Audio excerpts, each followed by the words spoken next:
साथियों, आज हमारा टॉपिक है उपयोगिता। उपयोगिता क्या होती है और उपयोगिता को मापने के कौन कौन से दृष्टिकोण माइक्रो इकोनॉमिक्स व्यष्टि अर्थशास्त्र में काम में लिए जाते हैं। सबसे पहले हम बात करेंगे उपयोगिता। उपयोगिता क्या होती है? हम अधिकांश लोग जानते हैं कि कोई वस्तु हम खाते हैं या पीते हैं तो हमको उपयोगिता मिलती है। यह उपयोगिता की सही परिभाषा नहीं है।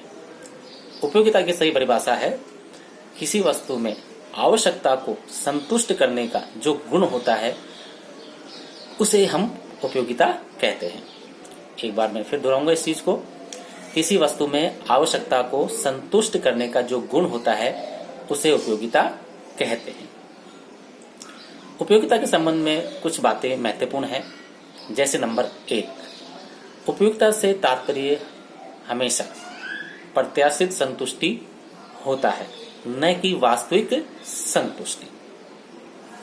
प्रत्याशित जिसे हम महसूस कर सकते हैं, वास्तविक नहीं। दूसरा, उपयोगिता से तात्पर्य लाभदायकता ही नहीं है। उपयोगिता लाभदायक और हानिकारक दोनों हो सकती है। अधिकांश लोग यही जानते हैं कि उपयोगिता हमेशा लाभदायक होती है, लेकिन ऐसा नहीं है। कोई व्यक्ति फ्रूट्स खा रहा है तो उसे उपयोगिता मिल रही है, ये उपयोगिता लाभदायक है। कोई व्यक्ति सिगरेट पी रहा है, गुटखा खा रहा है तो उसको भी उपयोगिता मिल रही है, लेकिन ये उपयोगिता हानिकारक है। अब हम बात करते हैं उपयोगिता को मापने के दृष्टिकोण की। इसके संबंध में 2 दृष्टिकोण हैं। Number 1, cardinal utility approach, Hindi में बोलेंगे गणनावाचक उपयोगिता दृष्टिकोण। दूसरा है ऑर्डिनल यूटिलिटी अप्रोच, इसको हिंदी में बोलेंगे कर्मवाचक उपयोगिता दृष्टिकोण। पहले हम बात करेंगे कॉर्डिनल यूटिलिटी अप्रोच, गणनावाचक उपयोगिता दृष्टिकोण क्या कहता है। यह दृष्टिकोण सबसे पहले बात करेंगे कब दिया गया। यह दृष्टिकोण 19वीं सदी में दिया गया। इसको देने वाले अर्थशास्त्री थे गोसेन, जेवेंस, वालरा, मार्शल, फिशर आदि। इस दृष्टिकोण का यह मानना है कि उपयोगिता को मापा जा सकता है। ठीक उसी प्रकार मापा जा सकता है जैसे लंबाई, ऊंचाई, चौड़ाई को मापा जा सकता है।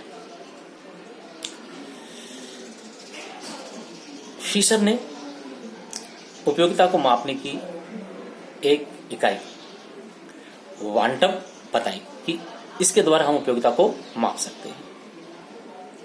वालरा ने उपयोगिता को मापने की एक काल्पनिक इकाई दी जिसका नाम है यूटिल्स। मार्शल ने कहा कि उपयोगिता को मापने के लिए मुद्रा नामक इकाई को काम में लिया जा सकता है। अब हम बात करते हैं कि गणनावाचक जो दृष्टिकोण है इसके पीछे क्या मान्यता है। नंबर 1, उपयोगिता मापनीय है। नंबर 2, उपभोक्ता विवेकशील है। अब हम बात करते हैं विवेकशील उपभोक्ता की। विवेकशील उपभोक्ता कौन होता है? विवेकशील उपभोक्ता वह उपभोक्ता होता है जो सीमित साधनों से अधिकतम संतुष्टि प्राप्त करने का प्रयास करता है। एक बार फिर बात करेंगे।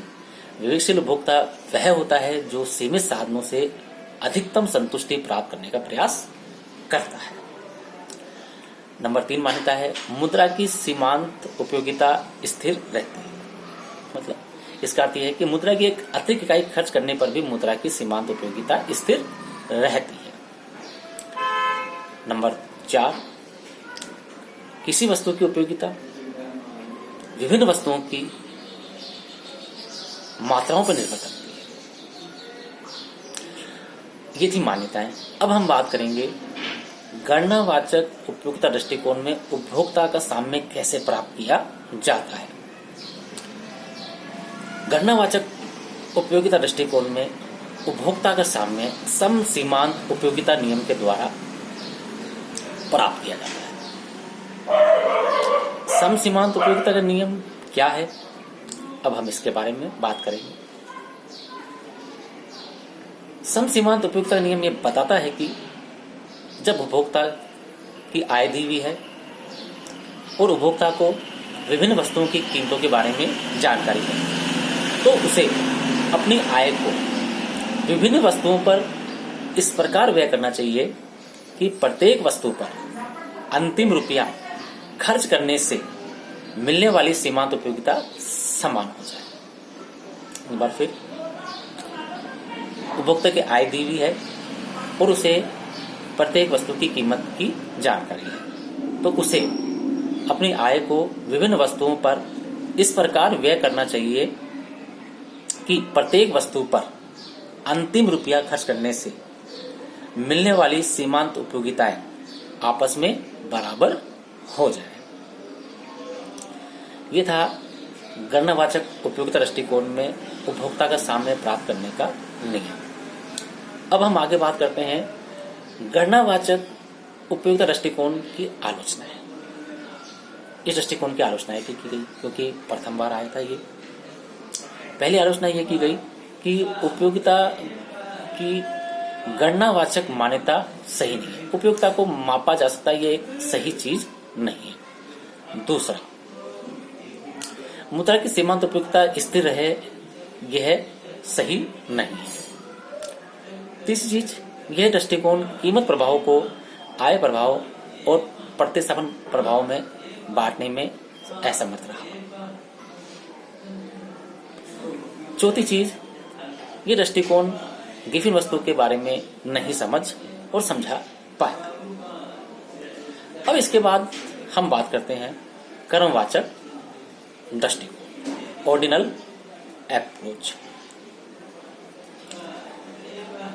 यह दृष्टिकोण बताता है कि उपयोगिता को मापा नहीं जा सकता, विभिन्न उपयोगिताओं की तुलना की जा सकती है, उपयोगिताओं को क्रम प्रदान किया जा सकता है, इसलिए इसका नाम क्रमवाचक दृष्टिकोण पड़।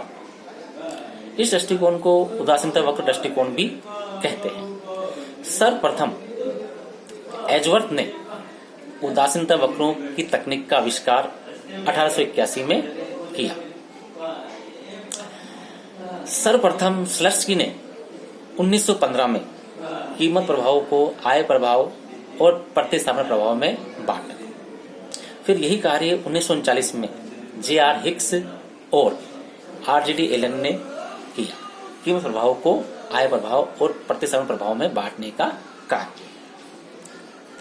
इस दृष्टिकोण की जो प्रमुख मान्यताएं हैं उनमें नंबर 1 उपभोक्ता विवेकशील है, दूसरा उपयोगिता तुलनीय है, तीसरा प्रतिस्थापन की सीमांत दर का नियम, हासमान प्रतिस्थापन की सीमांत दर का नियम लागू होता है।